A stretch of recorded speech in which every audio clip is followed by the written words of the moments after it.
Hey everybody, happy holidays, Merry Christmas. Today we're going to be making a true blue authentic Italian Christmas cookie. I put anise in mine, which tastes like licorice, and I'll explain that later on, like sambuca and anisette. But this is very similar to another Italian Christmas cookie with ricotta. I say ricotta, you probably pronounce it R-I-C-O-T-T-A. You probably say ricotta. I don't.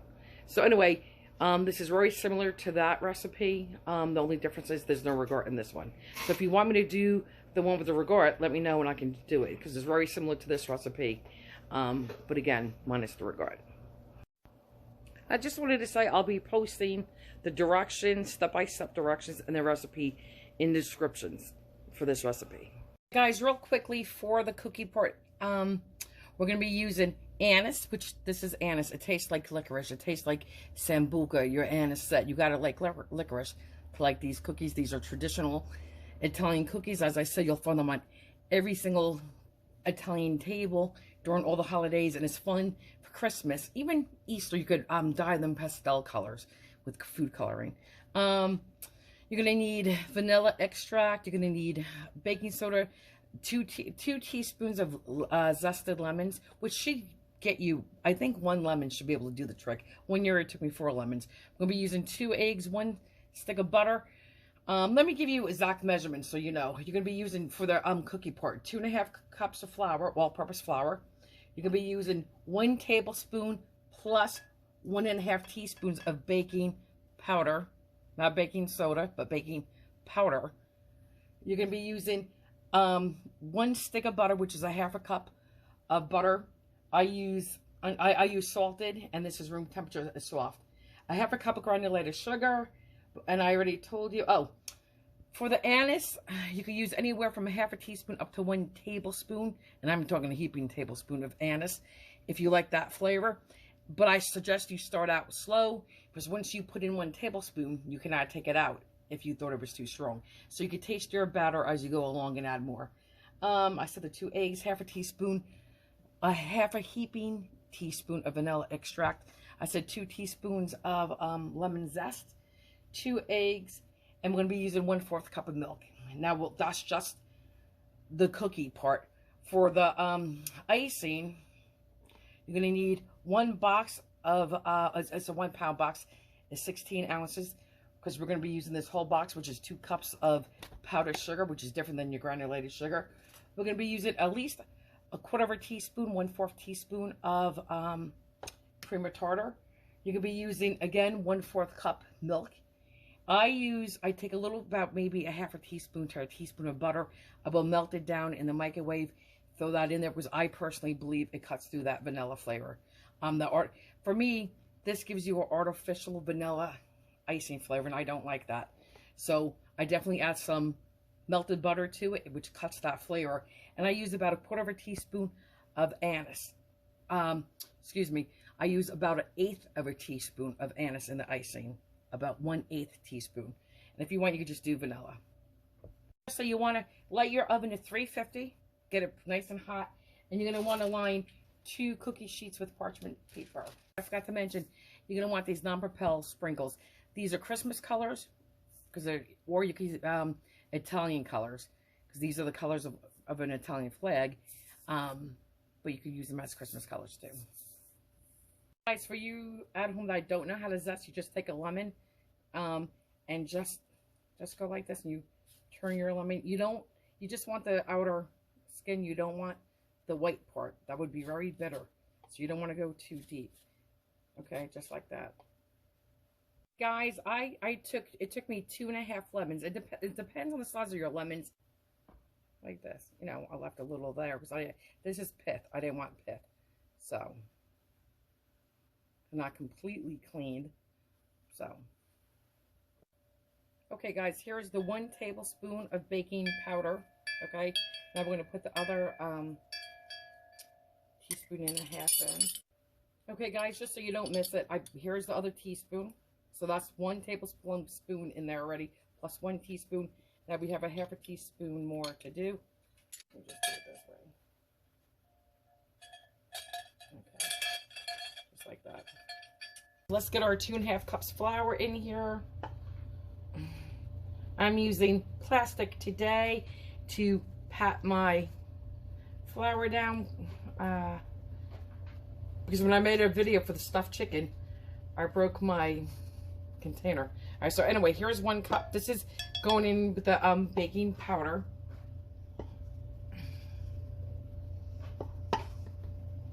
I know I make a mess. Ugh. I know, guys, sloppy. But let's just do it this way. Okay, here's the 2nd cup. Make sure it's all in there. And now, let me get my 1/2 cup.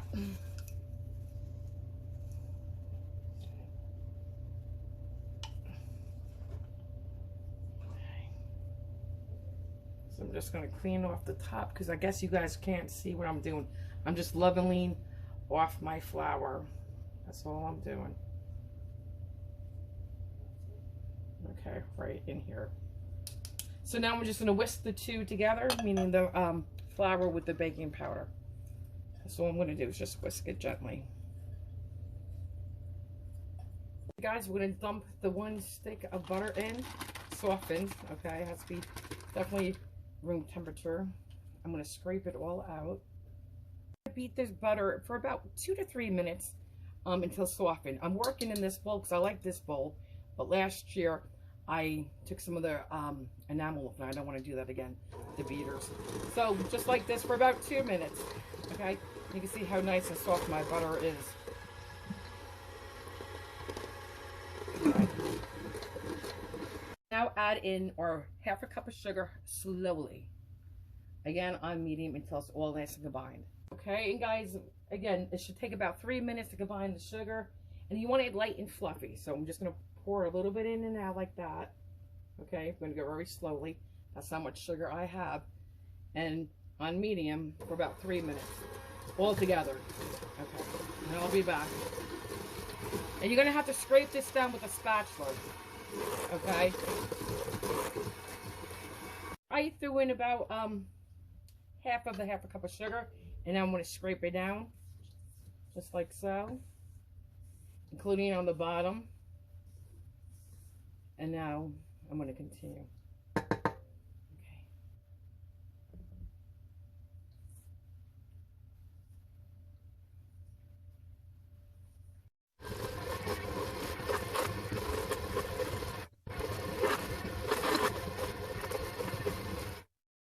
Okay, guys, so we're adding there 2 teaspoons of lemon zest. Measure your lemon zest correctly because too much lemon, you're going to be thinking you're making lemon cookies, and we're not making lemon cookies. And this is going to have such a subtle hint of lemon. You're not going to really taste it. It's so in the background. Anyway, it's just a nice contrast to the anise. Again, guys, I know what my family likes. Again, you could use anywhere from a 1/2 teaspoon up to 1 full tablespoon. Start out slowly because once you put it in, you're stuck with it. You cannot get it out. I've been making these for years, so I know we like a heaping tablespoon. So that's what I'm starting with. And I'm going to compensate and put a pinch more flour in, which I forgot to do, because that little bit matters. And this is a delicate dough to begin with, and it's a sticky dough when you're done. So if it's a little wet and tacky, you made it correctly. Don't worry, it's perfect. All right, now we're going to do a heaping 1/2 teaspoon of vanilla. Really good vanilla extract. Well, I use McCormick's too. Okay, there's beat the lemon zest and extracts medium high until nicely combined. Okay, just like this. And at this point, you could taste this and see if you started with a 1/2 teaspoon if you wanted to add more anise. Okay, now we're going to add 1 egg at a time. Here's my egg, and dump it in, and I'm just going to beat this. Just like that. Whenever I do baking, everything is room temperature, and if I forget, that's okay. But with my eggs, if I forget to take my eggs out, I will coddle them. What does that mean? I will put the tap, your sink, put the tap water on hot, put your eggs in, get that first chill out real quick, like 10 seconds, dump it, and then do that again and let them sit in there for a couple of minutes. And that's how you cuddle your eggs. Anyway, so I've only put the one egg in. I'm going to scrape it down. So we definitely want to scrape in here before I add my next egg. Okay. Okay, just like this. Now we'll add our last egg. I'm going to go beat that. Hey, you know when I said I was going to add an extra little flour to my flour mix because I added that big heaping tablespoon of anise extract? Well, I think it's easier for me just to go ahead.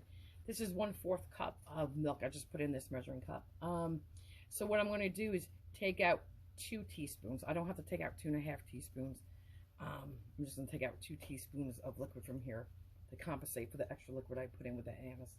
So if you do that too, just take 2 teaspoons out of here. Guys, now this part's very important. Okay, you have to, when you beat your flour in milk, and you're going to do it in a couple of steps, we're going to do it on low and just into combine. You cannot overmix this. If you do, you're going to have tough cookies. These are light and fluffy and delicate. You're barely going to use the blender. You just until it's combined, and that is it. So we're going to start with at least 1/3 of our flour. Okay, at least 1/3 of our flour. And your beater is going to be working hard. Okay, so now I'm going to do this on camera first on low, just until combined. That is it. Okay, your other part we did prior to this with the wet ingredients, you could work it. This, nope, we're done. That's it. Now I'm going to add my milk slowly. Okay, well, actually I'm going to add all the milk, and the same thing, just until combined, and only on low. Okay, just like this. And we're going to definitely want to scrape this down before I throw the last bit of flour in. Okay, that's it.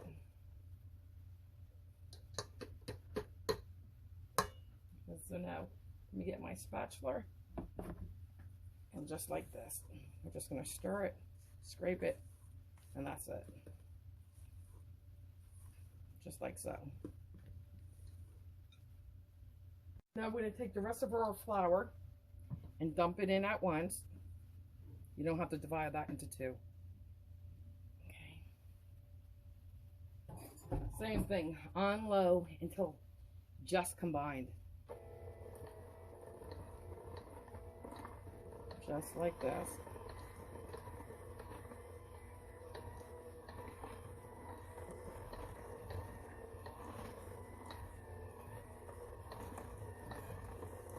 I'm just doing this on camera, guys, just so you can see.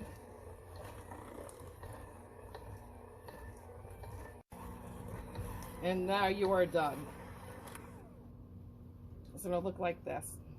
Like dough. I'm going to take it out of my beaters. If I can study them. There, like that. Your dough should be wet and sticky. If it's not wet and sticky, then you did something wrong. You probably added too much flour. You want it to stick to your fingers like that. Okay, guys, so you're going to roll yours in about 1-inch balls. Okay. It usually takes about 10 minutes to cook. Mine sometimes go up to 14 minutes because I make them bigger than an inch ball. And you're just going to want to gently roll them like a meatball. That's it. You want those little lines and cracks. Okay, you're going to put them 2 inches apart. Good. So I'm just going to grab it, and it's sticky and it's tacky. It's going to stick to your nails, and that's absolutely fine. A delicate little roll. Okay, put it down. Work with these as least as you know, as you can. 1-inch balls like that. I'll do one more. You want to kind of make them uniform in size, otherwise they could cook up differently. But definitely space them apart. And guys, these are done when it's a light golden brown in color and they spring back. They're going to be dry and they're going to spring back when you touch them. I just want to show you again, I'm just pinching dough out of my bowl, and it looks like this when I pull a clump out. I just barely, like this. Okay, I'll do one more. I'm just pulling a clump of dough, cookie dough. That one's too big, so I'm just pulling a little chunk off that looks like this. And then, you know, like a meatball. And just put it down. I just want to show you again. I'm just pinching dough out of my bowl, and it looks like this when I pull a clump out. I just barely like this. Okay, I'll do one more. I'm just pulling a clump of dough, cookie dough. That one's too big, so I'm just pulling a little chunk off. It looks like this, and then, you know, like a meatball, and just put it down. Again, I will show you close up. You want them to have. This is done. You want it to have. I apologize, guys. You want it to look like this. Just like that. That's perfect.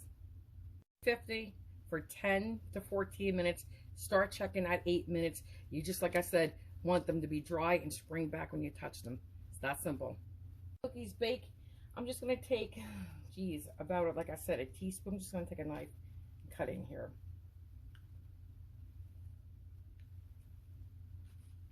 Like that much butter. That is it. Okay. I'm going to put it in my glass. Ooh, sorry about that, guys. In here, I'm going to go melt this in the microwave gently. 2 cups of sugar here. You may just need 1 cup of sugar. Okay, just like this. And when I ice mine, when I dip them, I don't do them immediately when they come out of the oven. Sometimes I do, because if you want that nice light translucent coating.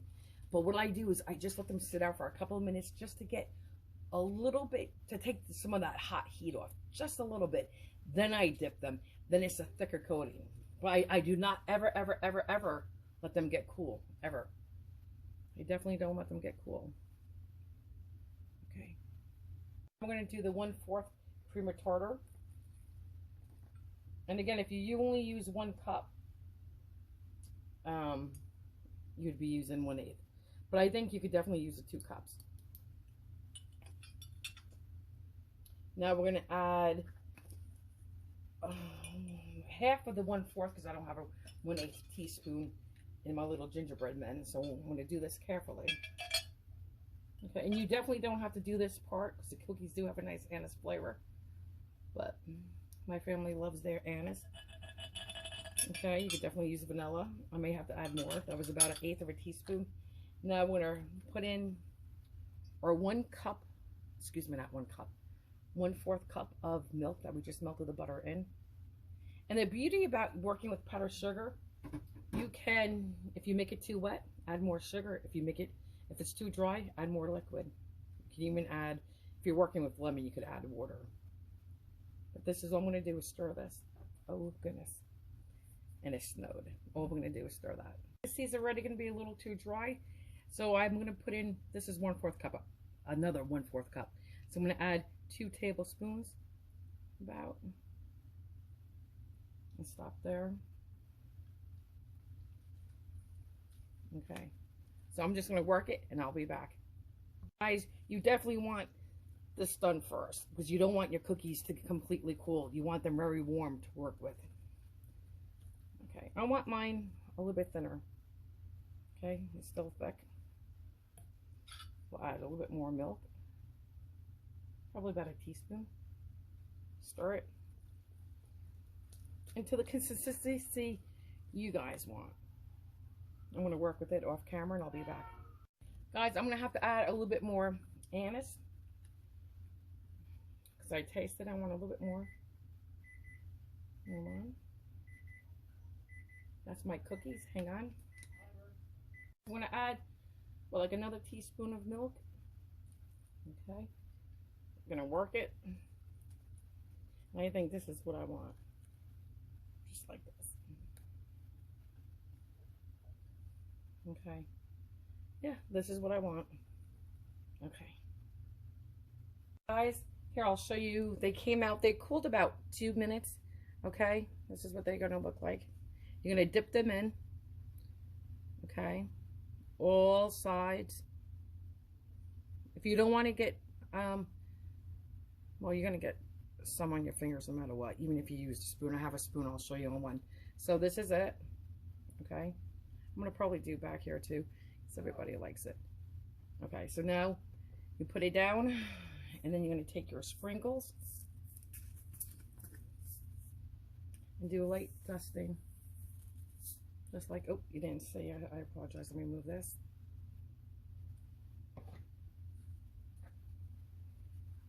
like this. And these are so delicious. Let's do another one. Let's do this one. Put it in. Get it all nice and coated on all sides. I apologize again for that.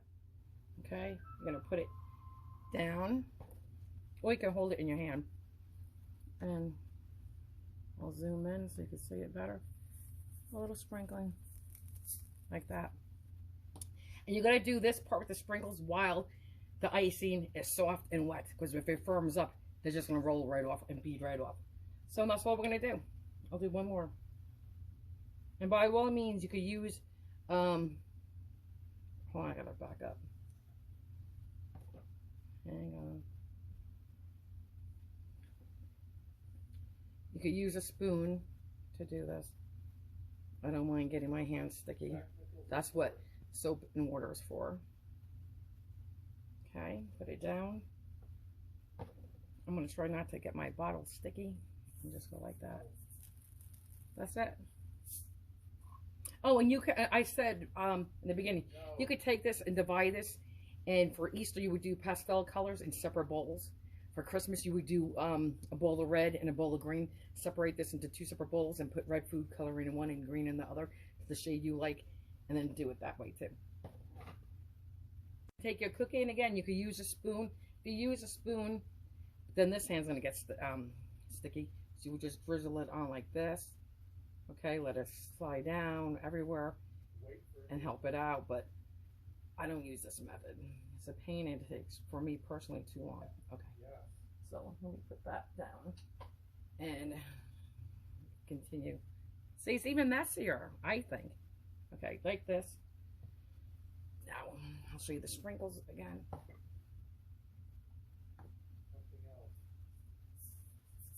Like that. Okay. This is my serving tray. You could be doing this on a piece of wax paper. And it's easy to clean up. You just roll it up and throw it away. I don't mind. And this this tray is very pretty. I had got it last season at the dollar store. I think it's very festive, very pretty. You would never know.